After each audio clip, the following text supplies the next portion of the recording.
Je cite ton nom et ton nom de famille parce que comme ça on sait de qui je parle. J'ai trouvé ça un peu injuste parce que déjà toi et moi on se connaît et j'ai trouvé ça très hypocrite de ta part. J'ai trouvé ça très hypocrite de ta part tout simplement parce que si l'une de ces personnes-là aurait fait partie de ton agence, t'aurais pas parlé.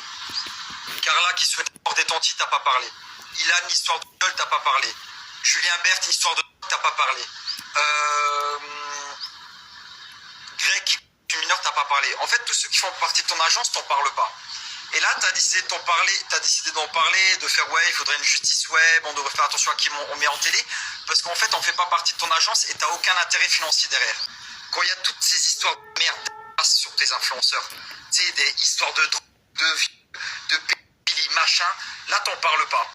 Et après, tu parles de harcèlement. Magali, pas à nous, s'il te plaît. Combien de gens t'as payé pour qu'ils aillent harceler un tel ou un tel? Encore il n'y a pas longtemps, t'as payé Aquabay pour qu'il aille harceler Wesley.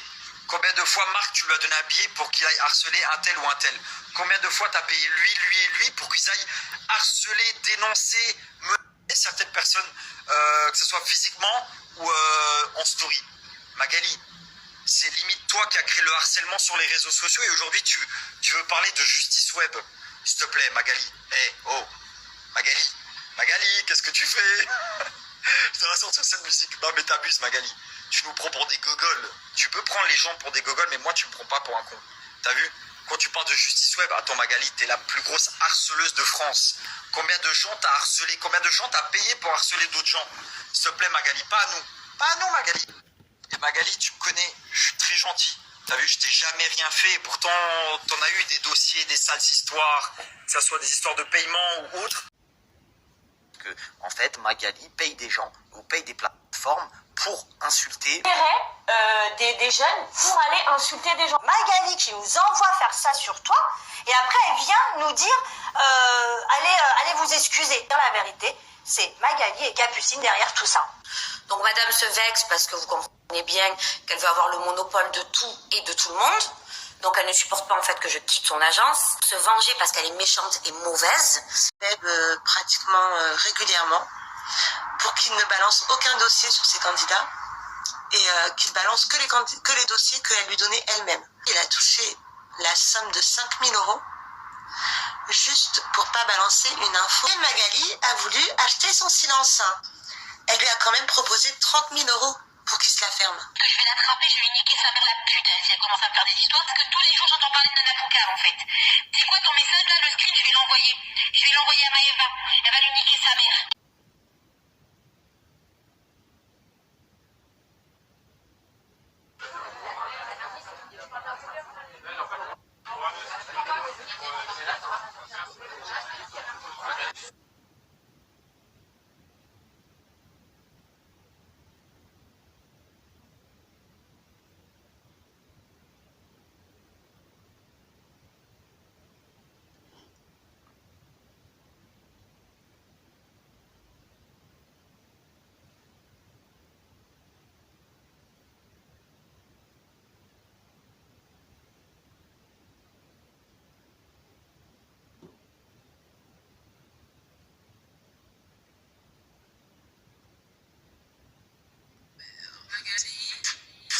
Magali, qu'est-ce que tu fais? Magali. Les amis, vous me connaissez.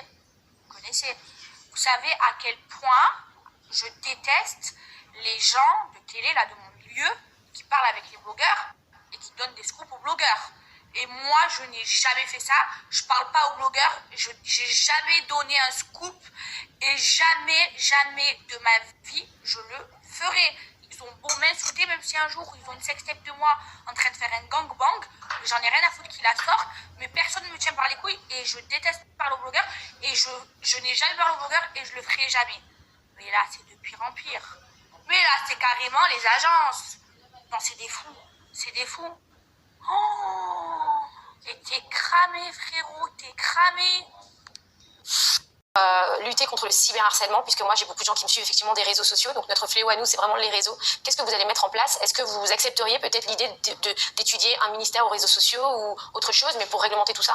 Il faut que l'Europe ait une politique commune, parce que si l'Europe est tout ensemble, à mon avis, on arrivera à faire plier les grandes plateformes. Nous avons besoin aujourd'hui de pouvoir lever l'anonymat sur les réseaux sociaux quand il y a du cyberharcèlement ou quand il y a des délits qui sont commis, parce qu'aujourd'hui, le monde cyber, c'est aussi le monde de la criminalité.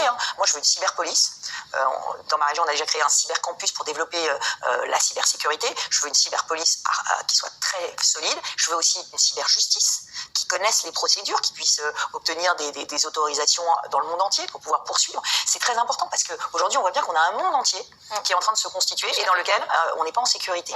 Et puis, je pense qu'il faudra à un moment donné que la régulation se fasse. C'est pas interdire les pseudos sur Internet, mais c'est que quand on ouvre des comptes, on donne son identité de façon à ce que s'il y a une plainte, on puisse aller rechercher l'identité. Mais à un moment donné, le monde du cyber ne pourra pas rester sans régulation. Les réseaux sociaux font tout pour capter l'attention, donc les jeunes sont sur ces réseaux, les jeunes et les adultes, et on se prend des montagnes de cyberharcèlement. Et puis, j'ajoute qu'à l'école, moi j'ai lancé des campagnes dans ma région, mais il faut le faire au plan national, sur justement le bon usage des réseaux, savoir se déconnecter, et puis surtout savoir se protéger et ne pas mettre ses données personnelles sur le net. Parce que beaucoup de jeunes mettent leur vie sur le net, et après, il y a un mauvais usage qui est fait de ces données. Est-ce que je pourrais être votre ministre aux réseaux sociaux? Ah, mais écoutez, en tout cas, non, ce qui est sûr... Et une dernière question juste pour terminer que j'ai posée à tous les candidats. Si vous êtes réélu, est-ce qu'on pourra s'asseoir pour discuter peut-être de la création d'un ministère aux réseaux sociaux, au vu des fléaux qu'il y a aujourd'hui sur les réseaux sociaux? Mais je suis d'accord, il y en a plein, des fléaux. Cédric O, j'espère que vous l'avez vu, parce que normalement, il est en charge de ça. C'est vrai, ouais, je vais dire. Mais je suis totalement d'accord. Il y a un vrai ministère, parce qu'il y a tellement d'harcèlement. Le harcèlement en ligne, on a beaucoup bossé avec Madame Catan, par exemple, qui a mis en place le numéro 3018. D'accord. Contre le harcèlement en ligne, on a formé des délégués et je pense que c'est un énorme fléau. Peut-être être votre ministre aux réseaux sociaux. Moi, je suis. Est-ce que vous pensez que si vous passez présidente, si vous êtes élue présidente, est-ce que vous créerez un ministère aux réseaux sociaux? Et bien sûr, est-ce que je serai votre ministre? Vous êtes totalement qualifiée pour. Alors là, moi je serais ravie. Et puis en plus, vous nous apprendriez plein de choses. Merci beaucoup. Non, on a besoin. On a besoin. Voilà, c'est comme ça. De s'améliorer. Bravo, merci beaucoup, c'est gentil. Popcorn, ok, mais vous étouffez pas avec. Hein. C'est parti. Allez, go, go, go. Cette femme, elle est trop forte. J'ai eu au téléphone quelqu'un qui est souvent source et qui me dit que je suis en contact avec un hacker. Et ce hacker aurait été payé pour enlever tous les réseaux sociaux. En fait, c'est lui que Magali a payé pour enlever les réseaux sociaux.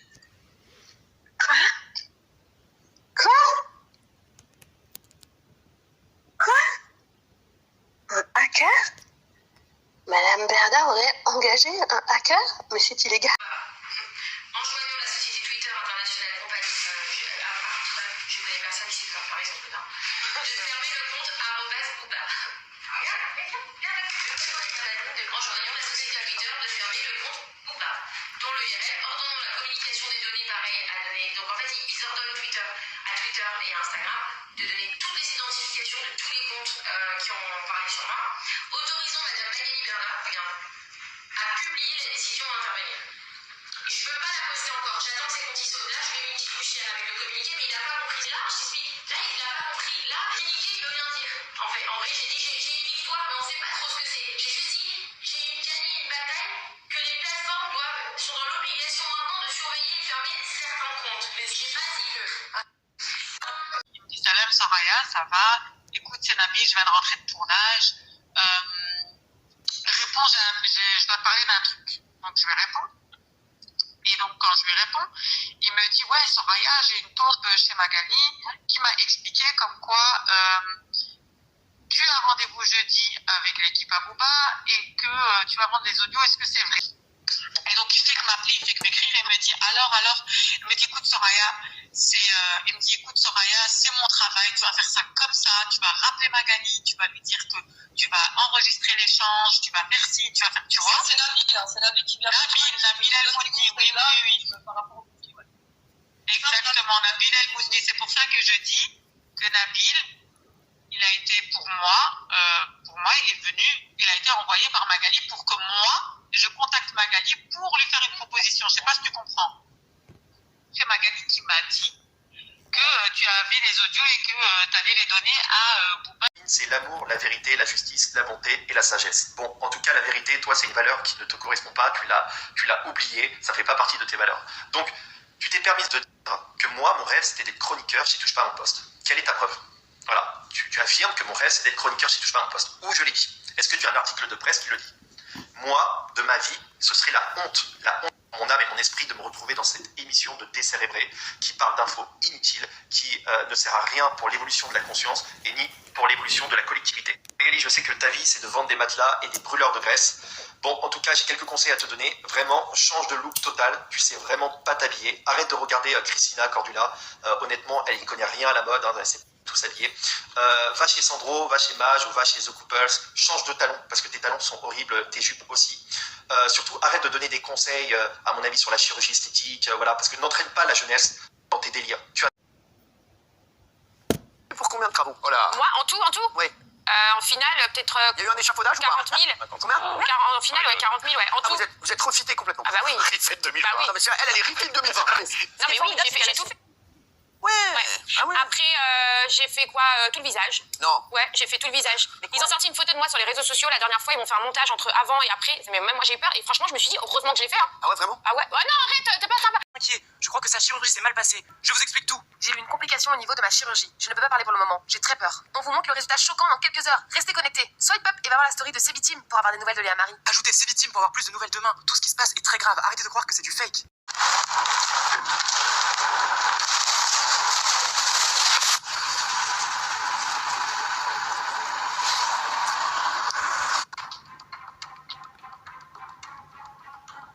Ah non, mais là, alors là, ça dépasse tout entendement. Non, mais c'est pathétique, c'est ridicule, parce qu'eux, ils pisent sur la santé de quelqu'un. Bien évidemment, elle le sait très bien, parce qu'il y a plus de plastique que des cerveaux. Bon, bref, mais non, mais ils vont trop loin, on ne tise pas sur la santé. C'est la même chose, je ne sais pas si vous vous rappelez, quand Hilary, elle avait tisé sur la santé de Giovanni pour un accident. Voilà. Pouvoir faire ce genre de publicité, alors que derrière, il y a quand même des cas très graves comme Luna et Émilie. Tout à fait. Et la semaine dernière, dans cette émission, on a aussi parlé, j'ai dit effectivement qu'un blogueur avait sorti l'information que Luna, cette fois-ci c'est bien elle, Luna s'était fait injecter ce produit-là chez Maëva Guénab. Selon le blogueur. Selon ce blogueur qui est Mayamo TV. On est d'accord? Oui. Vous vous en souvenez? C'est exactement ce qui s'est passé. Voilà. Qu'est-ce qui s'est passé depuis? Parce que, est-ce que quelqu'un s'est exprimé sur ça? Est-ce que quelqu'un a démenti, a affirmé? Exactement. On l'a regardé? Ben oui, on l'a regardé. Vos placements de produits frauduleux, là, laissez-moi tranquille en fait. Laissez-moi tranquille. Mais c'est pas grave parce que tout ça, c'est un plus pour nous. Et avec tous les témoignages que j'ai contre cet homme et que je me permets pas de les partager tout de suite. Je me dis non, ça se fait pas. Mais ça va tomber, ça va tomber. J'en ai plus d'une centaine. Il n'y a pas que ça. Il y a aussi des photos très compromettantes pour lui, hein, puisque il me semble que quand on injecte, on est censé injecter dans un lieu propice pour ça, non? Voilà. Des Marseillais, elle s'est tout fait refaire et là elle change d'avis et maintenant elle veut tout enlever. Est-ce que justement toute cette qu'on fasse la vidéo? Merci Sam. Heureusement que t'es là, hein. Vous deux vous êtes virés. Je voulais vous parler de chirurgie esthétique. En fait, avant, je faisais trop d'injections. Et du coup, j'avais le visage complètement boursouflé. Vraiment, je mettais trop de line ici, j'étais comme ça et tout. Et là, depuis que j'ai tout enlevé, genre je me trouve trop belle. Et en fait, je sais qu'en ce moment, c'est la mode, tout ce qui est injection, tout ce qui est chirurgie esthétique. Mais franchement, moi, je suis le meilleur exemple parce que j'ai fait plein d'injections dans ma vie. Et franchement, les filles, on est vraiment beaucoup plus belles sans injection, sans tout ça. Donc, bref, je cogite trop parce qu'en fait, je rêve d'être skinny. En fait, ça y est, les formes, ça me plaît plus. Genre les grosses fesses et tout, ça me dégoûte même. J'ai envie d'être maigre. Genre des fesses mais toutes petites mais rondes et tout. Comment je pourrais faire? Parce que là, si j'enlève tout, genre même les tétés plus petits et tout, ça y est, ça me plaît plus d'être comme ça. J'ai trop envie d'être genre skinny, c'est trop beau les filles comme ça, vous avez trop de la chance. Je regrette toute ma chirurgie esthétique. Il y a des écrits, des preuves écrites, des emails, il y a des témoins qui étaient présents. Si j'ai réussi à réunir tous ces gens-là, c'est aussi parce que le projet plaisait à un grand nombre. À des investisseurs, à elle d'ailleurs, Magali Berda, ça c'est quelque chose qui lui parlait totalement. J'ai pu fédérer, rassembler beaucoup de gens, et à la fin, ça s'est pas fait parce que moi, j'ai très bien compris ce qui a dû se passer, c'est que elle, étant donné qu'elle était associée avec Cyril Hanouna et le groupe Banijé, elle en aura jamais parlé. Ça, tu es sûr Ah que ouais, non. Cyril n'en a Mais non, jamais attention, entendu maintenant parler. que le scandale a éclaté, Maintenant, oui. il pourra dire ah si, je le savais. Vous voyez. D'accord, mais tu es sûr qu'avant... Mais par contre, si jamais il le savait, est-ce que les sommes d'argent qu'elle a perçues, les avances qu'elle avait perçues pour le projet, est-ce que Cyril a eu sa part? Moi, c'est ça. Maintenant, on a eu un rendez-vous, je crois que c'était en octobre ou novembre 2020. Et le rendez-vous se passe à Levallois-Perret, dans le bureau de Michel Marchand. D'accord. Michel Marchand, donc qui n'a pas le temps, quoi. Quand tu lui parles d'un sujet, bon, ah oui, non, le temps, t'es pas là pour lui faire perdre son temps. Non, non, et c'est pour ça que quand elle vous donne son temps, c'est qu'elle y croit. D'un côté, tu mises quand même gros à faire un business avec elle qui ne va pas au bout. Exactement. Et quelque part, j'étais content qu'une personne comme elle m'écoute, que je sortais de prison, d'être audible. Donc je me dis, ah putain, vraiment, je vais rebondir. Je sors de prison, j'ai un beau projet, j'ai des gens qui me suivent, des gens qui m'écoutent, des gens importants. Enfin, c'est quand même là. Moi, je l'ai vue arriver, elle était escortée par les moteurs de la police, elle revenait de l'Élysée. Elle me dit, ouais, j'étais à l'Élysée, j'étais avec les Macron, on vient de terminer un truc, machin, bref. J'étais vraiment sur un petit nuage. Donc, c'est là où tout a capoté. Elle vient. Magali Berda vient à ce fameux rendez-vous. Il y avait moi, je crois qu'il y avait Marco également à ce rendez-vous. Il y avait Michel Marchand, il y avait son staff. Il y avait une personne qui travaillait avec moi, qui me représentait aussi. Moi, j'étais là. Et puis, d'un coup, elle nous dit bah, écoutez, les gars, bon, je veux bien lancer avec vous, mais moi, les postes des influenceuses, les influenceurs, influenceuses, qui vous voulez, je vais pas pouvoir vous les donner. Shalom à tous mes frères juifs. C'est Yom Kippour. Bonne fête, la famille. Moi, je me suis mangé des appels de ça ou quoi, là? Quel bail, il veut faire un course, lui? Ouais, mes potes feuges. Écoutez-moi bien. Dédicace à tous mes potes juifs. Sauf Greg Zawi, et qui est le grand traître, et qui est celui qui est parti cracher sur une autre juive en public. Qui fait ça dans la communauté? Hein? Dans la commune, qui fait ça? Tu devrais être interdit de Sina, toi. Clochard que t'es, va. Déjà que tu nous as fait honte. Ouais, nous, Blata, c'est juif. Déjà que tu nous as fait honte. Quand t'es arrivé, t'as commencé à voler. Nous, on s'est écarté de toi. En plus, t'as balancé un rabbin. Me force pas à parler. Joyeux Yom Kippour. Yom Kippour. Vendeur de téléphone à Oberkampf. Sur la tête de Wam. T'es qu'un ragondin. Et tu peux planter. Ça, oui. On dirait pas, je lance un défi à quelqu'un. Et tu peux planter, ça, oui. Tu demandes des factures partout là où tu manges. T'as jamais sorti un euro. C'est que tes sociétés qui ont payé ta vie. T'as arnaqué la TVA de toute la planète. Plus personne n'arrive à respirer à cause de la taxe carbone que vous avez pris. Le cerveau de la fête. T'es quel cerveau, toi? Voilà, t'es éteint. T'es éteint, t'es qu'un jaloux. Parce que Marco Mouli, il a fait une bête de musique. Ouais, Marco Mouli. Li. C'est ça pour ma maman. Et t'avises surtout pas de me répondre avec ton air condescendant. Parce que j'en ai strictement rien à foutre que t'as 58 piges. Ou je sais pas quel âge, tu t'en fais 72. Clochard, va. T'es là, tu fais des interviews. Oui, mais moi, j'allais révolutionner le business de... Bah, ouvre-la ta boîte. T'es qu'un voleur de TVA, ouvre-la ta boîte. Allez, non mais là, je suis colère, là, il m'a énervé. C'est Yom Kippour, et lui, il est là, ça se voit, il mange. Ça se voit, il allume l'électricité, lui, le vendredi. Sur la tête de Wam, il allume la lumière. Il fait pas les trucs. Il fait honte à la commune. La tête de Wam fait honte. Un mec dans le 19e qui, lui, l'avait fait et m'a expliqué comment ça fonctionne. Et ouais, et ça m'étonnerait pas que des candidats l'aient fait. Du tout. Ça, c'est de l'arnaque à l'État, au bout d'un moment. Moi, je cautionne pas, mais ce que je comprends pas, c'est que les gars, à ce moment-là, arrêtez de kiffer Marco Mouli. Non, parce que lui aussi, il faisait c'est la même chose, hein, c'est de l'arnaque à l'État. Arnaque CPF, c'est l'arnaque à l'État. Donc, c'est la même chose que Marco Mouli. Donc, moi, ce que je comprends pas, c'est que des fois, on va genre mettre en lumière des gens comme ça qui font des... À Tunis, vous racontez aussi votre transfert qui est assez incroyable depuis Le Caire vers Israël. Est-ce que vous n'avez pas un peu romancé votre vie aussi? Alors, je vous dis la vérité, le passage du Caire en Israël, c'est pas au Caire, d'abord c'est en face d'Israël. C'est dans un hôpital. Voilà, vous savez, je tournais, j'avais pas de solution, j'avais pas de papier. Et de rentrer en Israël, c'est la chose impossible, c'est impossible. Et un jour, je passe devant un hôpital, et là, il me vient une idée, c'est la plus belle idée du monde. Mais même d'avoir fait ça, j'en tremble encore, j'ai peur d'aller en Israël. J'en tremble encore, parce que vous savez, je vais à l'hôpital, je lui dis bonjour, il me dit bonjour, j'ai de l'argent.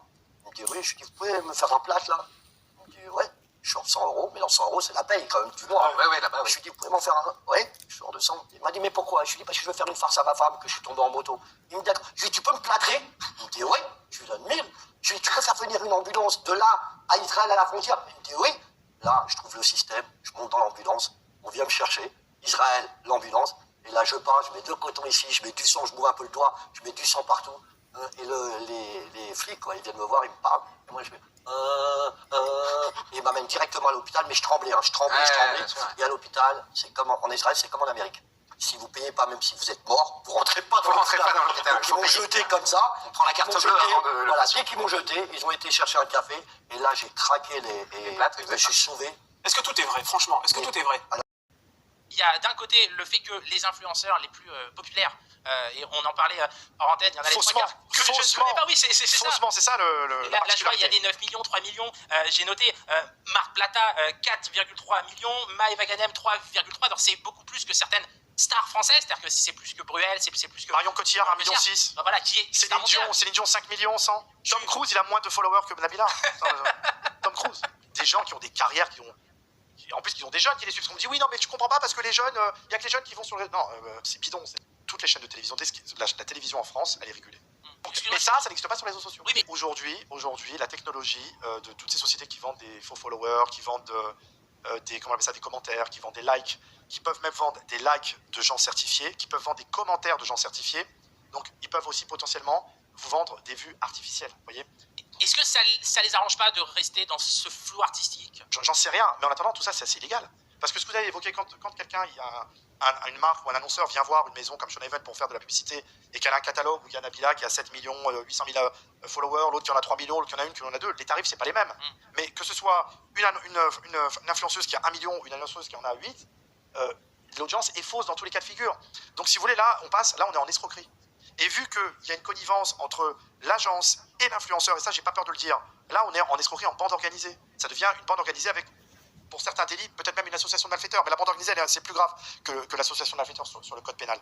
Donc, c'est 10 ans sur le code pénal. Être récidive, c'est 20 ans. Alors, ça double. Ça a commencé à chauffer sur elle sur les réseaux sociaux. D'abord, elle a publié des menaces antisémites qui étaient antérieures à l'intervention de Bouba. Donc déjà, vous voyez, on a affaire à une grande manipulatrice. Mais ça, c'est pas grave. La justice appréciera. Ce qu'elle a tenté de faire, toujours se victimiser. Elle a appelé le grand rabbin de France. Seulement, manque de bol, le grand rabbin de France, c'est un pote de Klugman. Donc il a tout de suite appelé Klugman pour savoir c'est quoi cette histoire. Il lui a bien expliqué à qui il avait affaire. Donc Chaim Korcha, donc le grand rabbin de France, d'accord. Elle a appelé le CRIF. Non mais qu'est-ce que le CRIF, qu'est-ce que le grand rabbin de France vient faire là-dedans? Elle est en train, ce qu'elle est en train de faire en termes de communicants, les communicants connaissent très bien ça, ça s'appelle un pare-feu. Qu'est-ce que c'est un pare-feu? C'est-à-dire que vous avez le feu qui brûle ici, en l'occurrence le sien, par rapport à toutes ces arnaques, toutes ces conneries là, et c'est ce qu'elle fait, elle en allume un autre pour qu'on oublie celui-là. Et c'est exactement ce qu'elle a essayé de faire chez Hanouna, et Dieu merci, ça n'a pas marché. Vous voyez? Donc on a affaire à une personnage manipulatrice qui est capable des pires mensonges. Et surtout, le problème, c'est le crédit qu'elle a. Cyril Hanouna et le groupe Banijé, elle en aura jamais parlé. Ça, tu es sûr que Cyril n'en a jamais entendu parler? Maintenant que le scandale a éclaté, maintenant, oui. il pourra dire « Ah si, je le savais ». D'accord, mais tu es sûr qu'avant, non? Mais par contre, si jamais il le savait, est-ce que les sommes d'argent qu'elle a perçues, les avances qu'elle avait perçues pour le projet, est-ce que Cyril a eu sa part? Moi, c'est cette question-là que je voulais lui poser si je l'avais en face. Non, mais attendez, je ne peux pas vous expliquer en 3 minutes une histoire aussi importante. Je lui pose la question, je lui dis, est-ce que vous avez vu mon interview? Il me dit, non, je ne l'ai pas vu encore. Je lui dis, écoutez, regardez-le. Ah oui, mais j'ai pas le temps, mais il insiste. Expliquez-moi en 3 minutes. Je lui dis, écoutez, s'il vous plaît, respectez ce que j'ai fait, respectez un minimum mon travail, et rappelez-moi. Et vous verrez. Il me dit, mais qu'est-ce qui... Je lui dis, bah, Cyril, il s'est fait avoir par son associé au sein même de sa boîte. Voilà, en gros, c'est ça. Voilà, dites-lui, s'il veut, il m'appelle, on parle en... Il me dit, non, parce que vous voulez vous faire passer sur TPMP. Je dis, non, mais moi, je m'en fous de passer sur TPMP. C'est pas mon but final. Mon but final, c'est de dénoncer un système qui est complètement pourri, vérolé aujourd'hui. Avec des gens de la télévision comme Cyril, comme Arthur de l'autre côté, qui sont associés avec des gens qui ont des manières de travailler et de faire qui sont, je sais pas, après le public. Donc, pour en revenir à Magali Berda, qu'elle soit juive ou pas, je m'en fiche. Mais c'est vrai que... Mais non, parce que non, je suis pas d'accord avec vous, parce qu'on peut pas jouer là-dessus. Vous voyez ce que je veux dire? C'est attention, je cite par contre, à contrario, je sais qu'un juif peut être antisémite. C'est pas incompatible. C'est pas incompatible. D'accord. Mais de jouer sur cette corde-là, d'une personne qu'on n'est pas certain qu'elle se revendique toutes les façons. moi, elle, tout ce qui... Voilà, aujourd'hui, elle me dit c'est qui pour, je mange. Vous voyez ce que je veux dire? Tellement elle n'est pas crédible. Donc même ça, moi j'ai un doute. Maintenant, si elle veut vraiment... c'est important pour elle de le vendiquer, elle va au consistoire, elle demande un certificat de judaïté, puis elle le publie sur Twitter, sur Instagram, sur tous les réseaux, et puis on verra. Et puis là, elle nous fera clouer le bec à pas mal de monde. Mais moi, là-dessus, j'ai un doute. D'où vient ce doute? Parce que d'abord, elle s'appelle pas Berda, c'est un nom de mariée. Son nom de famille, c'est... je crois qu'elle s'appelle Magali Ludivine Liévois. Son compagnon est juif? Son compagnon, oui. Son compagnon est juif. Mais elle, vu le personnage, moi, tout ce qu'elle dit, moi, je n'y crois pas. D'accord. Je n'y crois pas. Bon, bah, écoute, en tout cas, je dis pas qu'elle n'est pas juive, parce qu'on pourra me dire oui, c'est diffamatoire. Je dis que je ne crois pas en sa parole. Et de jouer là-dessus, parce qu'elle s'est servie de ça pour aller sur la carte. Vous savez, quand ça a commencé à chauffer sur elle sur les réseaux sociaux, d'abord, elle a publié des menaces antisémites qui étaient antérieures à l'intervention de Booba. Donc... Et bien sûr, elle a sorti la fameuse carte « Attaque antisémite, je suis juive, je suis persécutée par les méchants followers qui suivent Booba ». Elle en profite pour montrer des messages qui lui dit de voiler sa fille, de mettre Free Palestine en bio, uniquement pour que sa communauté croie que ce sont des musulmans antisionistes qui l'ont insulté par message. C'est de la manipulation digne d'une sioniste, tout ça pour monter le maghrébin musulman antisioniste contre le français apeuré par toute cette tension médiatique nationale sioniste. Faire ça, franchement, c'est digne de la communauté organisée, digne d'une arnaqueuse qui ne veut que l'argent de ses larbins qui la suivent.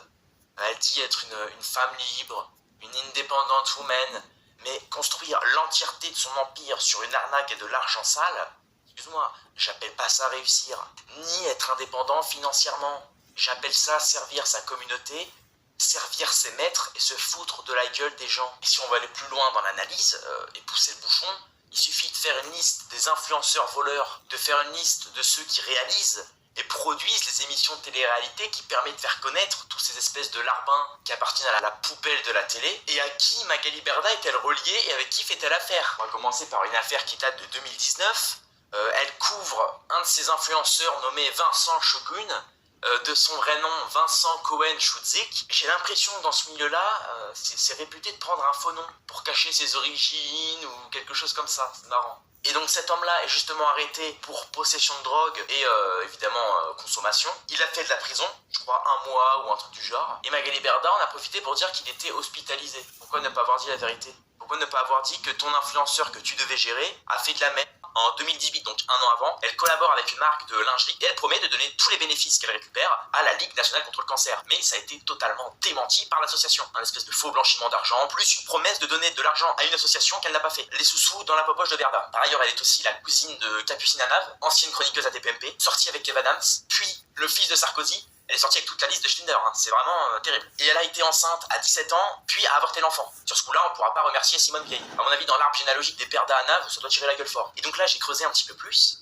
On peut aussi dire par exemple que le groupe M6, qui regroupe aussi W9, qui diffuse évidemment toutes les émissions où il y a les gens de télé-réalité, ces gens-là qui collaborent avec Magali Berda, et donc ce groupe M6 et W9 sont majoritairement possédés par Bertelsmann, fondé par Karl Bertelsmann et impliqué de près par Heinrich Mann. Et donc ce même Heinrich Mann soutenait pendant la Seconde Guerre mondiale la Schutzstaffel, qui n'est ni plus ni moins que la SS, une des plus grosses organisations nazies. Et ce même Heinrich Mann désirait faire de sa société une entreprise nationale-socialiste modèle. Mais aussi Bertelsmann, qui fut l'un des plus gros fournisseurs de la Wehrmacht allemande. Les influenceurs savent-ils que quand ils font une émission sur W9, ils passent en fait sur une émission appartenant, financée et maintenue en vie par des collaborateurs hitlériens? On voit pas Magali Berda s'affoler et accuser la chaîne d'antisémitisme avéré ou de collaboration hitlérienne. Ben non, c'est bien logique puisque ça lui fait engendrer de grosses sommes d'argent et c'est une énorme vitrine pour tous ces futurs esclaves d'influenceurs. Mais en revanche, quand c'est une opposition qui touche à son business, elle sort la carte d'antisémite. Elle se croit dans Yu-Gi-Oh! On peut noter aussi les émissions de télé-réalité, par exemple les Ch'tis, les Marseillais, les apprentis aventuriers, appartiennent au groupe Badijay. Et on apprend qu'Hanouna est rentrée dans le conseil d'administration de Badijay. Et comme par hasard, au sein de TPMP, Magali Berda y est elle-même chroniqueuse.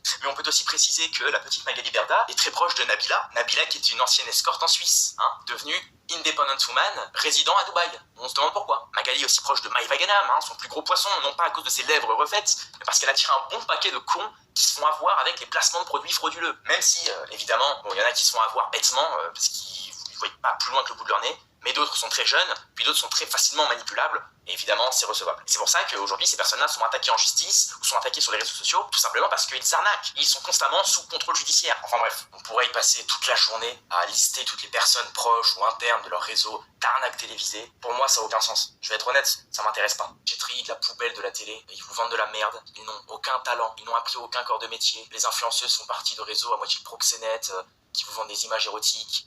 Les influenceurs, c'est encore pire, ils font partie de ces businessmen 2.0 qui créent des boîtes et des agences bidons pour blanchir du fric. Magali Berda fait partie intégralement de la communauté de lumière. Elle sert ses maîtres et utilise sa notoriété pour abrutir la jeunesse, la rendre esclave de la société, les pousser à courir derrière le fric et non pas derrière les valeurs, la tradition, le social, l'amour du pays, la famille. Tout ça dans un but d'asservir ses maîtres. Si les jeunes sont des larves qui courent derrière l'argent facile et la débilité, ils n'auront pas le temps de penser, pas le temps de se lever pour se battre, pas le temps ni l'envie de se rebeller face à un état corrompu qui les trompe, qui les arnaque, qui les exclut jour après jour de leur réussite intellectuelle, ce qui fait qu'aucun mouvement social ne peut se créer pour renverser le pouvoir. Et voilà la véritable lutte de Magali Berda, c'est de faire du fric et d'abrutir la jeunesse. On l'a vu l'autre fois chez Marlène Schiappa, avec 3 autres gousses à moitié mal pétées, proposant un mystère des réseaux au ministère des influenceurs, uniquement pour avoir le monopole des réseaux sociaux français et pouvoir contrôler la jeunesse française. Vérité machin, qui mange des... Qui dit tout ça, je comprends pas.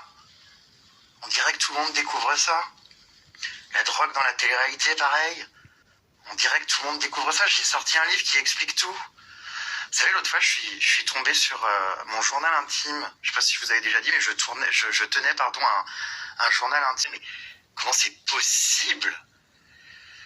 C'est-à-dire que le jour où ce journal, putain, je le sors, c'est un raz-de-marée, quoi. Laisse-moi te pisser dans la bouche. Même n'a même pas interviewé Macron, il l'a eu juste après sa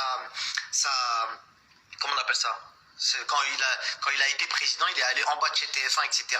pour lui toucher son investiture. Merci. Si j'ai ton niveau, 4 millions et quelques de followers, avec 50% de followers achetés, peut-être même 80, t'as capté, on est au même niveau, ma gueule. Voilà que là, Poste en entier. Mais je vais la poster en entier. Parce que de toutes les façons, je comptais la poster. Je vais la poster en entière. C'est en entière ou en entier? En entier. Entièrement, en fait.